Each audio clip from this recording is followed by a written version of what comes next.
when you're looking at where you're going to expand next, it's really important to remember that there are absolutely similarities across different jurisdictions. We have a lot of changes that have been implemented at an OECD level, but of course that comes with local peculiarities, local specific requirements.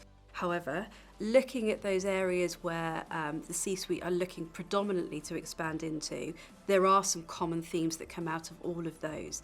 And all of those territories are following the same OECD principles. Forvis Mazars has a long history of growth, and for businesses looking to expand internationally, what our experience has taught us is that it's really important to plan ahead and have a conversation early. So where we see businesses succeed in international expansion, it is building in an understanding of what those additional complexities and requirements might mean, not just from a business opportunity perspective, but also from an infrastructure, a process, and a reporting requirement. The earlier we do that, the greater the chance of success going into the new markets. The US is a huge business opportunity for all areas, but we've seen particular focus from the UK C-suite. I think the key thing to think about when going into the US is all countries are complicated because they have their own rules and regulations. The US is a little bit more complicated because you're not only looking at things from a federal government level, but also at a state and local tax and regulation perspective. The biggest barriers are just being able to be pre-warned, pre-armed, and navigate change.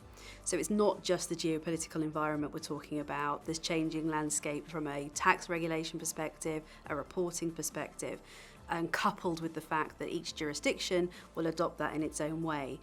For me, adaptability means building into your structure and your strategy flexibility and the agility to pivot as the markets change, as the opportunities change. So whenever we're having conversations with clients, those that we see succeed most and where C-suite succeed most is where we are able to build that flexibility into how they're operating.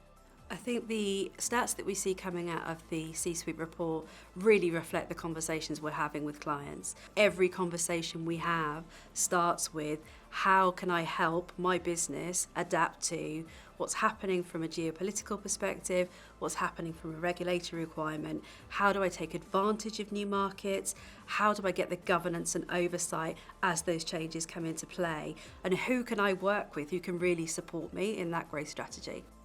I think as you expand internationally, embedding those oversight into the infrastructure for tax, regulatory, compliance and reporting across all aspects, it can be done by working with the right partner.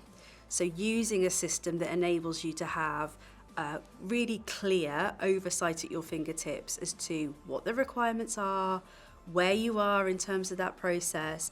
It gives you the comfort as a C-suite, and it gives you the ability to report back in as part of your strategic review to make sure that you're on track.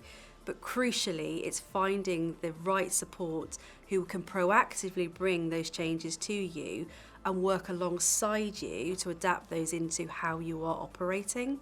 I think the key area of opportunity around AI and tax compliance and reporting in particular is working across tax and your finance function. So using that as a driver for actually what does your target operating model for tax look like, and then being able to embed AI into making those processes more efficient. Better use of your data comes first always, to enable you to then not only push that through process, but meaningfully interrogate the data that's coming out, look at areas of opportunity, look at areas of risk, and focus on those.